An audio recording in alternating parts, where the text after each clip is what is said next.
Stuck in the group with you. Here we talk about writers groups, when they're useful, when they're not, and when you should run screaming into the night. This is something I get asked about at every possible and some impossible writers venues. Do I need a writers group? How do I find a writers group?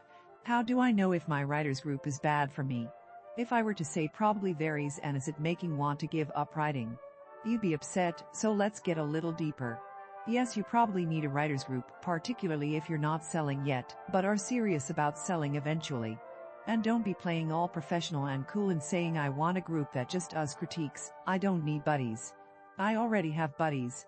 Actually, you need a writers group for two reasons. One is to critique you and give you a sense of what's out there, outside your head. The other is for camaraderie and comfort.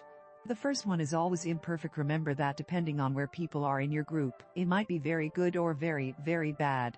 A lot of what raw beginners do is share ignorance. The second one is always imperfect. Too, there is a lot of competition as well as support in any group worth its salt. But on the other hand, there is empathy you won't get anywhere else. Those other friends you have, who aren't writers. Yeah.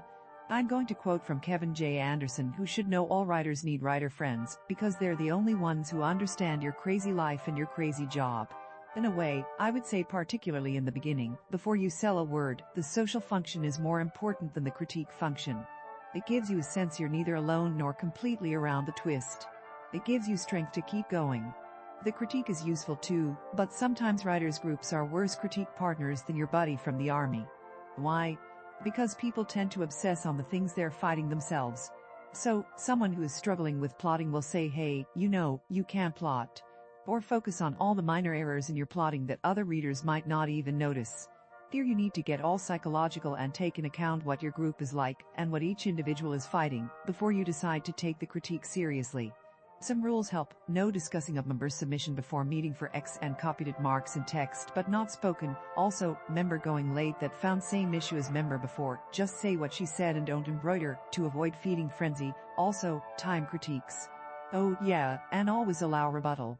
As for how to find a writers group, well, danged if I know. My first one was formed by us falling in with each other more or less by accident, and added to by us putting an ad in local paper and library. The later might work for any of you.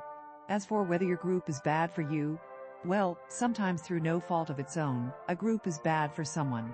We'll leave aside the obvious, such as they're all pros, and you're a newbie. Actually, that one can be very, very good, depending on the pros, or they're all newbies and you're a pro. They all write romance and you write science fiction. They are a religious group and you write erotica. Beyond that, there is personal undefinable chemistry. Some people just rub you wrong or rub wrong by you.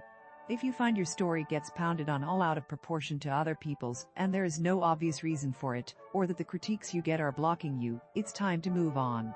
If you write a story a week and are in a group that doesn't write, it's time to move on. If going to group has become a chore, it's time to move on. If the group just tells you everything is wonderful and bows to you, it's time to move on.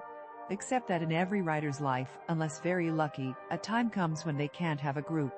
There aren't writers at their level high or low in the area. Other work won't allow it. The people available are not the people you want.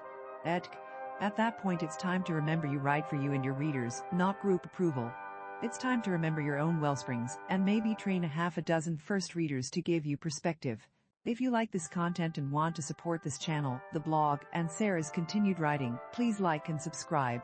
If you really enjoy the content, please come and join the fun at accordingtohoyt.com.